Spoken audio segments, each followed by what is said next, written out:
Page খোলার পরে আমি অনেকের অনেক কথার সম্মুখীন হয়েছি। অনেক ধরনের কথা বলেছে। কেউ ভালো কথা বলেছে, কেউ সাপোর্ট দিয়ে যাচ্ছে, কেউ বা আবার অনেক ধরনের খোঁচা দিয়ে কথা বলে। অনেকের অনেক ধরনের মন্তব্য আছে। যাই হোক, আমার এসব নিয়ে কোনো মাথা ব্যথা নেই। এসব নিয়ে কোনো প্যারা নেই এখন আর।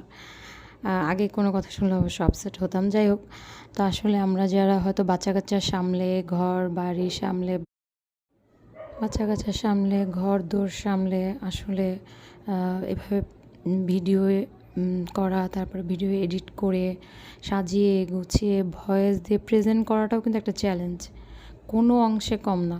বাইরে যেয়ে কাজ করা যায় কোনো অংশে কম না। তো আমার কাছে এটাও একটা চ্যালেঞ্জ মনে হয়। চ্যালেঞ্জ হিসেবে নিয়েছি। আসলে কারো কথায় বসে থাকলে তো লাভ নেই। মানুষের কথায় যদি আমি এখন কাজ ছেড়ে বসে থাকি, তাহলে তো দিন শেষে আর মানুষ আমার পাশে এসে দাঁড়াবে না, তাই না? আমার কাজটা আমাকেই করতে হবে, সাহসের সাথে, উদ্যমতার সাথে, ভালোবেসে এগিয়ে যেতে হবে। এটাই আর কি। আমি মনে করি সবারই সেটাই করা উচিত। অন্যের কথায় কান দিয়ে আসলে কাজ বন্ধ করে দেওয়া যাবে না, কিন্তু কাজটা করেই যেতে হবে মনোযোগ সহকারে। ফল আসবে, কালকেই আসবে তা না, হয়তো ইনশাল্লাহ একটু সময় নিয়ে ধৈর্য ধরলে আসবেই।